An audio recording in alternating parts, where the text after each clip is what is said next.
We are the Fashion Daddies.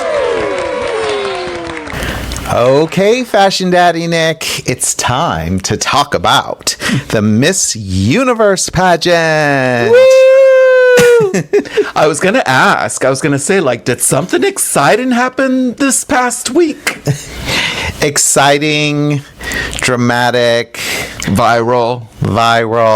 a lot of drama. Scandalous. That too. All the things.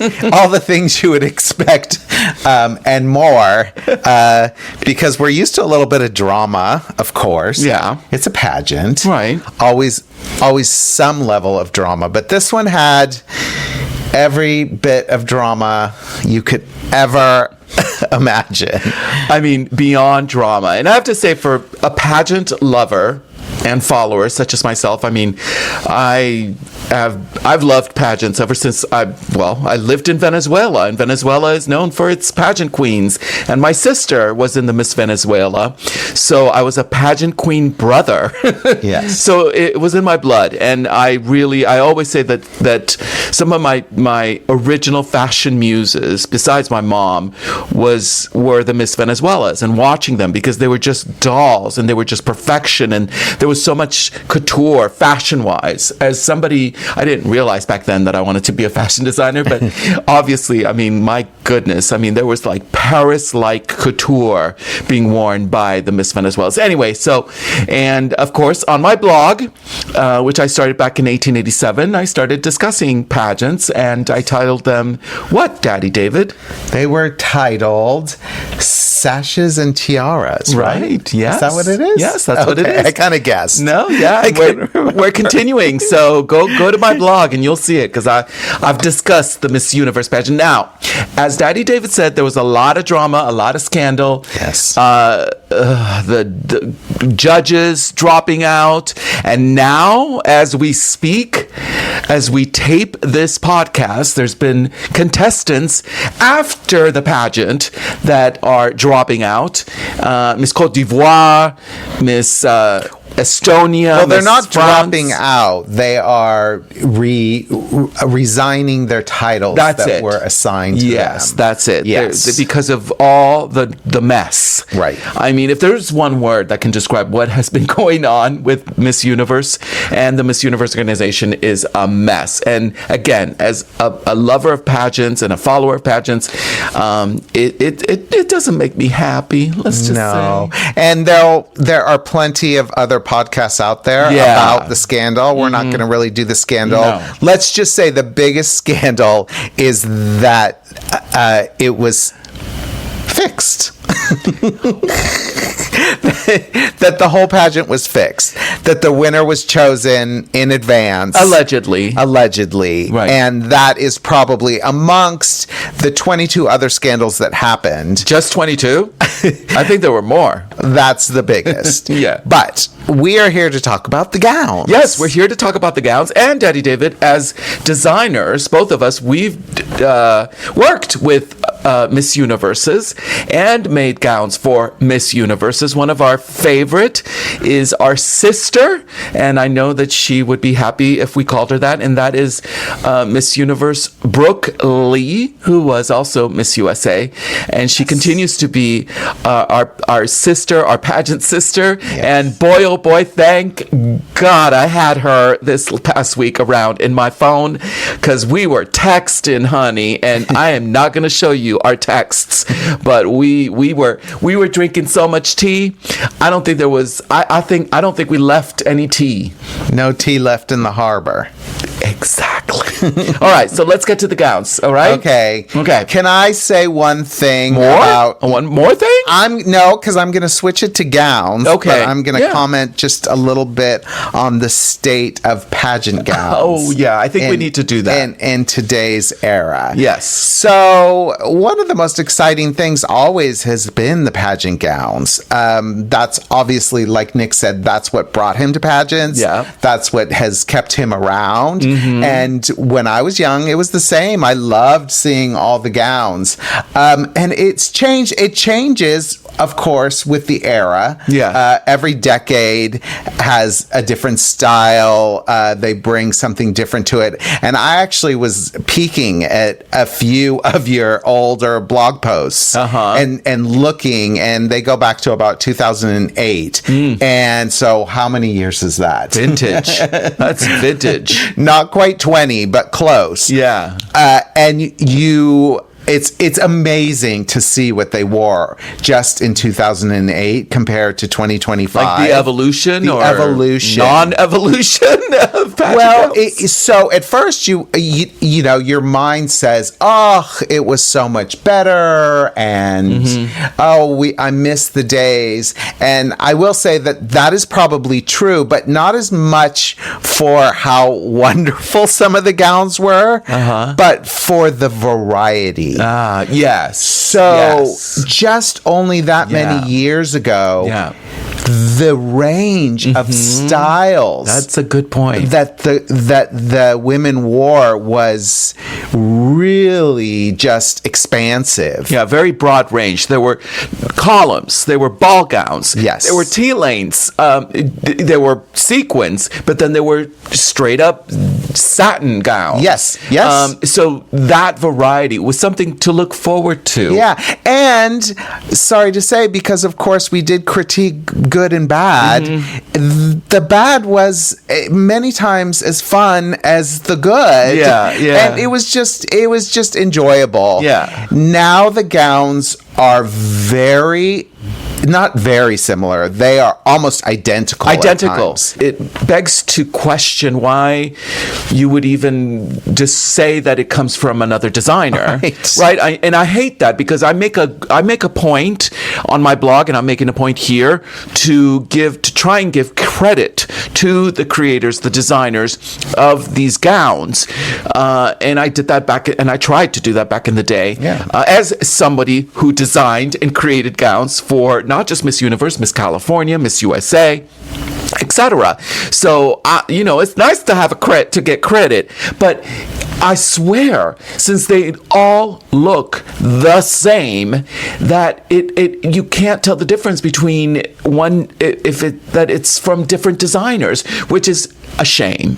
Yeah, the style now is basically nude illusion with beading on top. That's it. And what's interesting as we critique this is one of the very first pageant gowns we did was for Ali Landry when she was giving up her crown for Miss USA. So it was a nude illusion gown with beading applied strategically and all the places you need to cover up. We cut up the lace sequin beading, which was even then it was hundreds and hundreds of dollars, and we bought it, on the bolt, but then we cut it up and then strategically hand sewed, like what these designers are doing with all the crystals, onto the stretch netting to cover up the bits, the women's bits. And this was 1990 something, right? Yeah, I think it was 1997. Yeah. Probably 96 or 97. So you can imagine how scandalous a look like that was back then. Nobody was really doing that. And from what she told us, they actually had her put the dress on and do a camera test to make sure she wasn't exposing anything, because she did not wear anything underneath. They made her go back and forth. They almost made her not wear the dress. Right. But she got her way. Because she was Miss USA. Yes. She was giving up her crown. And Ali Landry, she, the most beautiful person inside and out, just lovely. But again, she was, she spoke her mind and she used her voice. And if she didn't like something, she wasn't going to do it. Yeah. And good for her. She was from Louisiana, I remember. And she loved the gown, the dress, and she was so sweet. And on top of the fact that she had such an amazing figure and body, that she was like, no, this is my moment. A year after been Miss Crown, Miss USA to show everybody, kids, I actually look better now than last year. Look at me. Well, anyway, I'm not going to say we started the trend, but it was the beginning of that style. Yeah. That it kind of went away, or it was evolving. Right. Yeah. But never did we think it was going to be the only style that is basically worn now. So I long for the days when it changes back a bit, so we can have a bit more variety, because it is hard to, you say it looks exactly like the girl next to her. I'm about to say that with a few of them. We're going to discuss. Okay, so let's get to it. So let's get to the top 12. Okay. And are you going to go in reverse order? Yes, I'm going to go in reverse order. Now, that's very Julia Morley, Miss World, but I know we're talking about Miss Universe. So in reverse order, I'm going to discuss my picks, my ranking of the top 12 gowns, because those are the only contestants that wore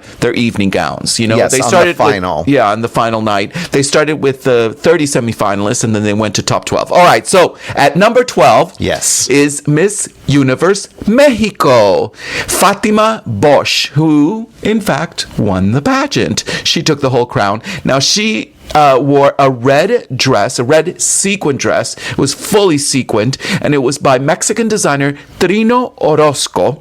And the dress appeared to be almost directly inspired by the changsong, which is also the qipao, the Chinese dress, the traditional dress with the mandarin collar. It had the long sleeves, and it had almost the gold. It had a gold applique. It was completely red, but it had gold applique and scrolls on it, crystals. It was very nice. I have to say. She also finished off the gown with a chiffon cape, a matching red chiffon cape. And I put her at number 12. Okay, so the reason I actually responded positively to this one is because it was different. Right. And after my long monologue, when I saw it, I said, okay, it's not nude. It's not beaded in all the strategic parts. Right. But it was a unique style. So I appreciated that. Yeah. I didn't love the dress. Right. Not that it was just so covered up, because that was interesting too. Yeah. It had long sleeves on top of everything else. Right. But it was different. Yeah. Okay. Number 11. At number 11 comes in Miss Universe Puerto Rico, Zasheli Alicea. Now, Zasheli, she wore this ivory with silver crystals gown designed by Javier Moreno. Besides the gorgeous silver crystals, it featured nude illusion panels. What a surprise. Perfectly matching the contestant's skin color. Naturally, this wasn't enough, guys. It wasn't enough that she came out in the nude sequin gown, but she also came out with this huge, almost like Santa Claus winter cape in white satin, no less. Then, if that wasn't enough, it was fur trimmed or feathered trim. Like a marabou. Like a marabou feather. Yeah. It was a lot. Yeah. And, some of these contestants, which I will talk about, they came out with a cape or some sort of wrap. They threw it, honey. Mm-hmm. But no. Zasheli just kept on going with this big old Santa cape of hers. The gown, I liked the gown. I just didn't like the whole combination of this big old Santa cape with the dress itself. And it was one of those dresses that Daddy David's talking about, just to a T. But designed, like I said, by designer Javier Moreno.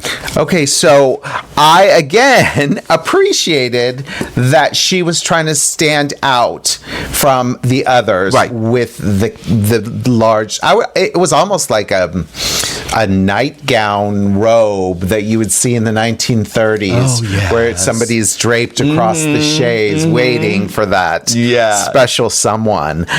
So it was a little nighttimey and a little, but I appreciated that she tried something different. Okay. Good point. Number 10, Miss Universe Cuba, Lina Luasis. Now, Lina wore also a white sequined gown. This time it was from Venezuelan designer Nidal Nuayed, who also creates a lot of the top Miss Venezuelas, and then they also wear Miss Universe or Miss World gowns. Now hers featured crystal drop beading. That made it different.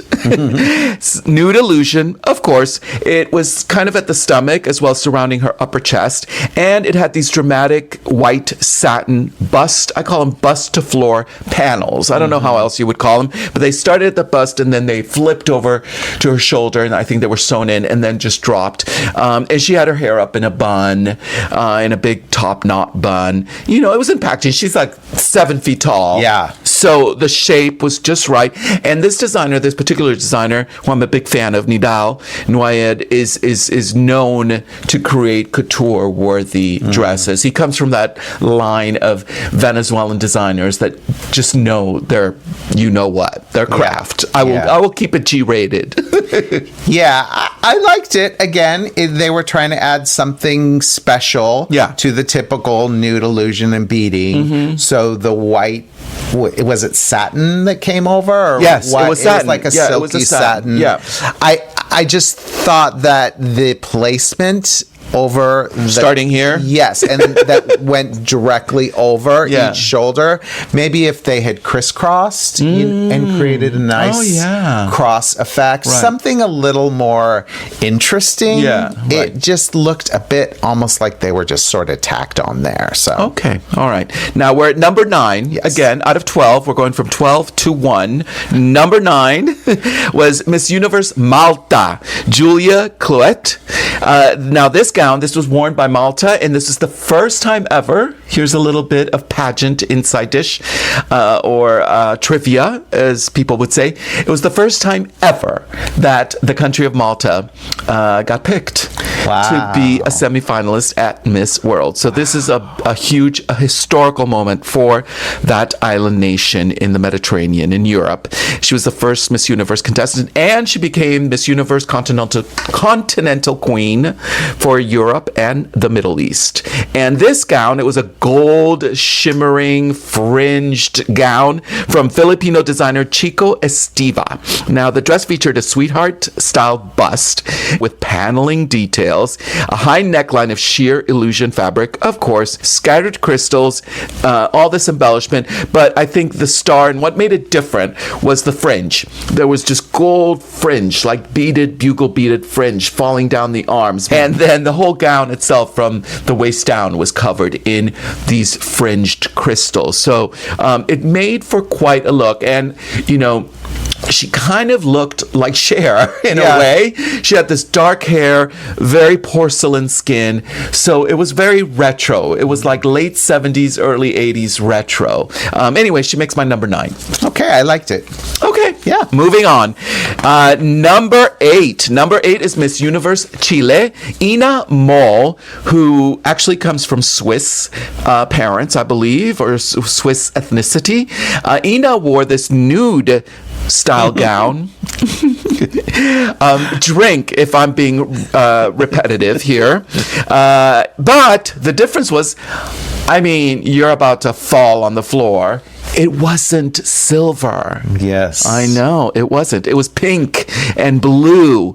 It had long crystal fringe falling from her arms. Again, very dramatic. It came from the shoulder area down. Like, it looked like waterfall. It was like this waterfall effect. I thought, I liked it because, and why it's up at number 8 and not number 12, because of the color. It was a different color. It just wasn't silver. And I like that waterfall crystal effect on her. Yeah, that's exactly the same. It wasn't a great dress, or I should say it was just a dress. But the color was great. Okay, all right. Number 7, we've got Miss Universe Colombia, Vanessa Pulgarin. Vanessa, I sound like a Telemundo newscaster. Vanessa wore this it was a very sexy gown from Colombian designer Alfredo Barraza. Now, Alfredo, again, is established. Yes. Makes all of the Colombian beauty queen gowns. Yes. I mean, it's always, if you win Miss Colombia and you go to Miss Universe, you're going to wear an Alfredo Barraza gown.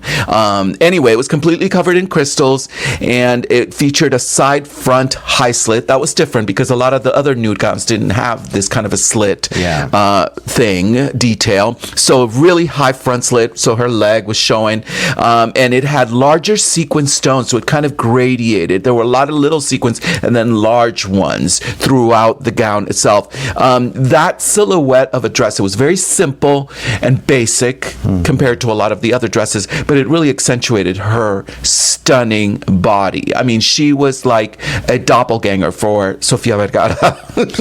Definitely just gorgeous. Yeah. He knows how to make that style of dress. If you're going to go to somebody to have a dress like that made, go. He is the one. She looked great. Yeah, she did. She looked great. All right, number 6. We're halfway. Miss Universe Guadalupe, Ofeli Mezzino, who was actually one of our favorites. Now, if you remember, if you watch the pageant or all the pageant fans from here to the Philippines to Thailand, they all loved her because she was stunning. She was stunning, coming from the French Caribbean island of Guadeloupe. And she was really famous, not just for her beauty and her figure, but her afro. She had this gorgeous hairdo. She was really one of the favorites of the pageant. She wore a violet-hued, sequined nude gown, which featured carefully positioned swirls of silver crystals throughout this nude gown. And the complete look also had a matching dramatic cape, which she also took off. Now, this was designed by Tuong Jai Ki. And while I like the gown on her, especially with her figure, I was just disappointed because this fabulous fro that she had been wearing, afro that she had on the whole entire weeks that she was there in Thailand, for the final night, she decided to pull back her hair like in a tight, just tightly, and then had the back fro. Right. I'm sure it's called something, but I kind of would have liked it just to stay with this big, fabulous 70s afro. Yeah.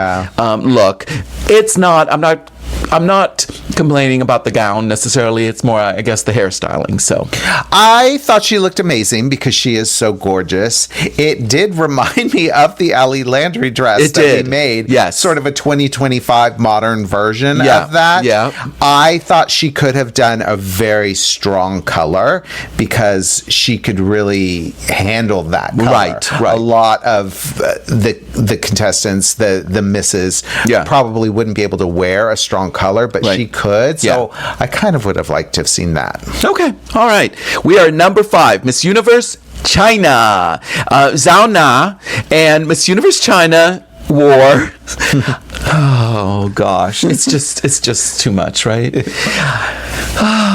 A silver nude gown. Yes, she did.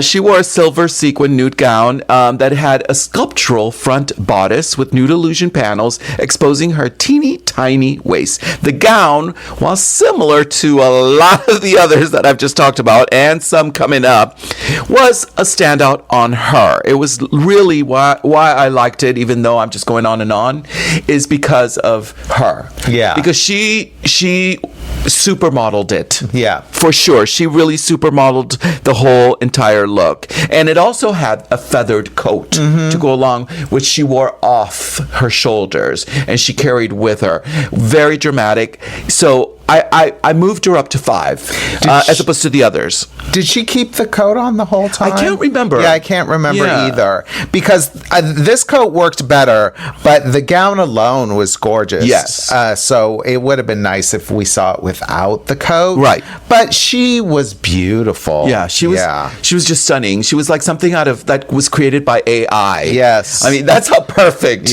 this woman was. Now, this gown was created by Ming Tuan Couture, by the way, just to give credit. All right, next up, we're coming up to the number 4, and this was one of our favorite contestants, as well as I think a lot of the pageant fans' favorite. This is Miss Côte d'Ivoire, Olivia Yasse,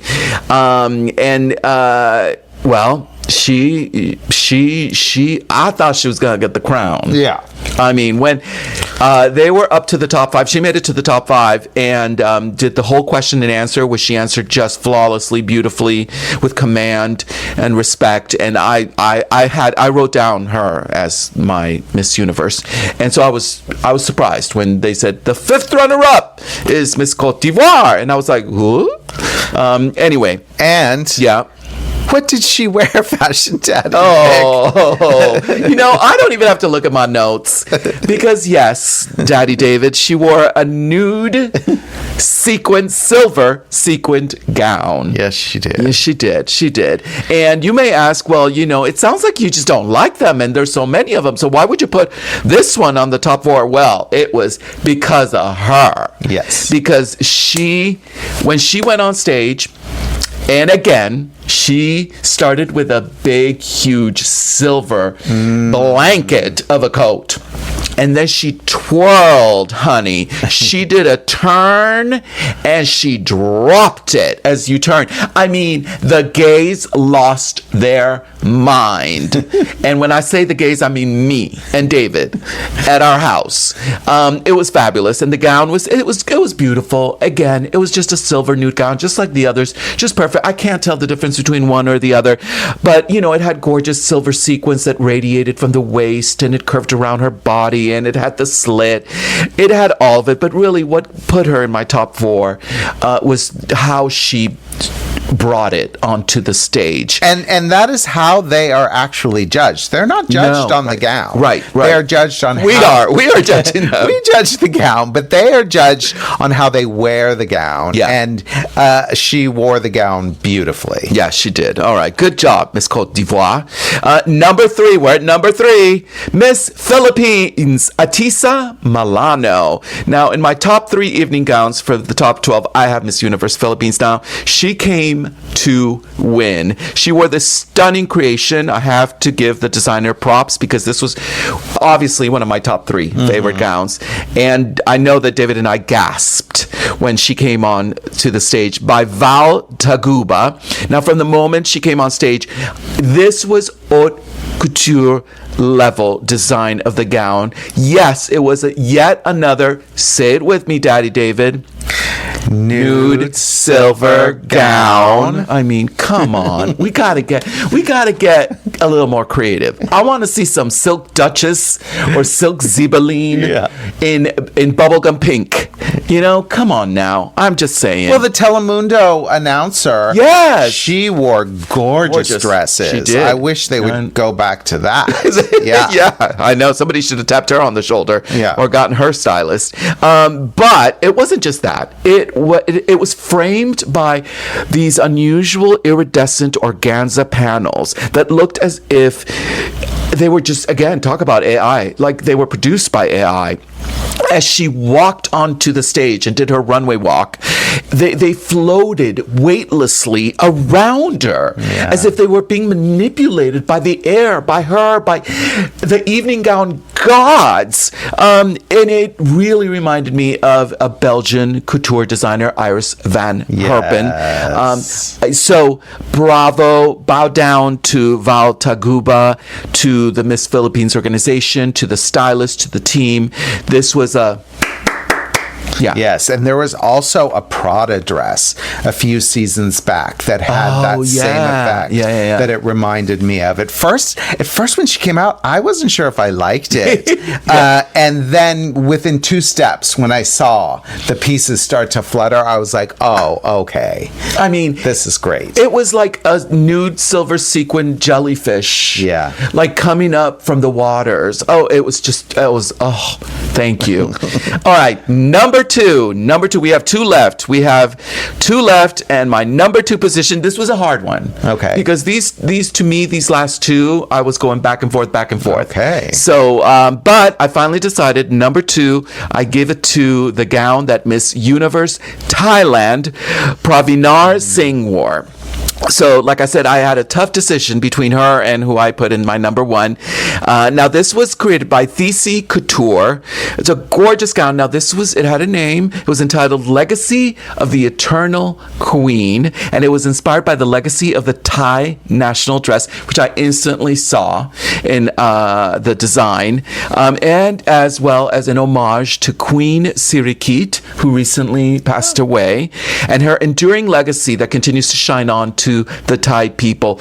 The design featured a one-shoulder style with aquamarine and silver crystals set against a sheer nude background, complemented by nude illusion and chiffon bust draping. So it was like draped in a one shoulder with chiffon, blue chiffon, and then everything just covered in blue and silver crystals. And then it had a back fall, for lack of a better description, in that blue chiffon.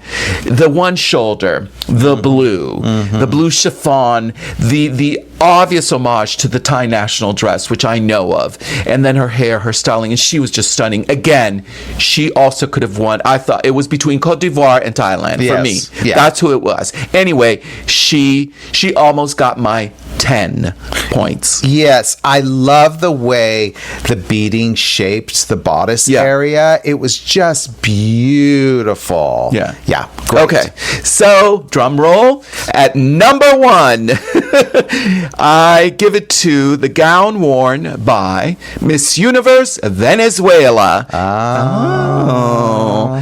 Favoritism? Excuse me. Not because I grew up there. No, it's really the gown. Stephanie Abasali was her name, and I had to pick number one. And this gown, it was a red sequined gown, and it was done by Vietnamese designer Jolie Poli Couture. Now, it's a fiery red mermaid gown featuring a bold silhouette adorned with stunning golden dragon motifs at the shoulder and a shimmering golden feathered cape, which, by the way, when she entered with this gold feathered cape and then just dropped it immediately to the floor. And I'm glad she did, because it was a lot. But the gown itself, the 3/4 shot, I always talk about how important the 3/4 shot when we do red carpet gowns, when we talk about, celebrities, that it's so important, the 3/4 shot, meaning from the waist up.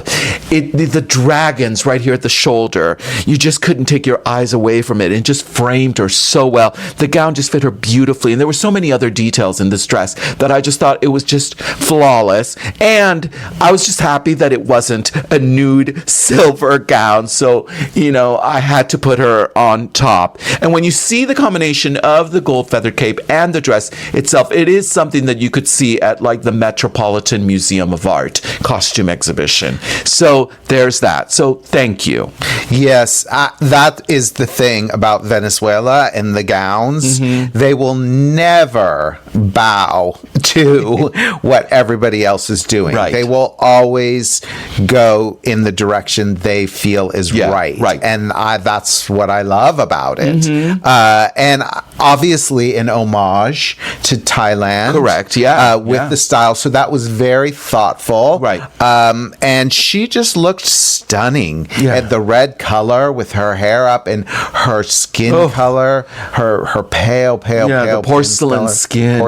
Just beautiful. Yeah. I would agree. I think she would be my number one. Okay. I would probably have said between her and the Philippines. Okay. But she gets it by a little margin because it was not say it with me, nude, silver, beaded gown. Yes, exactly. And by the way, if you want to see what the actual scores that I gave them, we gave them, head over to our blog, nickvarios.com. I guess. Just look up my blog. Just Google Nick Varios blog. Exactly. It'll come up. And you'll find it. Just Google Sashes and Tiaras, Miss Universe, top 12 evening gowns, and you'll see what the scores were for each and every one of them. Anyway, so that's it. That is my recap. That is our recap of the Miss Universe pageant. We're not going to discuss the drama. Like we said, we're here to discuss the gowns. And yes, please, in the future, we hope and pray that there's a more variety of gowns, right, Yeah. Daddy David? I'm hoping the trend starts to slowly shift away. Yeah. I mean, I don't know how many more years we can take. This, I know. It's we just want to see a variety. And on top of that, I have one thing to add to this. Yes. Those platform heels, Daddy David. I can't. There's no need for that. There's no, this is a mess. What do they say when Public they give service Thank you. announcement. This is a public service pageant announcement from Nick Varios. Please, let's not do the platform heel. And not just like, I'm okay with the platform, but not like the big, Like the super 6 duper. inches high. I mean, I can't. It's a I little can't. crazy. And trust me, you cannot hide it with a too long gown, because I sees it. I sees it when you're like kicking it, and I'm like, ooh, girl. Well, the funny thing is that now that the girls that are taller Yeah. wear them also, Right. it doesn't matter. Right. Because Yeah. there's still Thank you. feet in Yeah, difference. right. So, I don't know. Let's just stop. Anyway, on a positive note, it was the Miss Universe. It was evening gowns. We had a great time watching it, and that was that. And we hope for a nice resolution of all the drama. So that's it. So next up, we have the Finlandia Trophy. Yes. Back to ice style. Yes. So watch out for that. More crystals. More crystals, yes. Okay. Bye. Bye. Adios. The Fashion Daddies is created and hosted by David Paul and Nick Varios. It's produced, edited, sound mixed, and scenic designed by David Paul. I'm just here to entertain.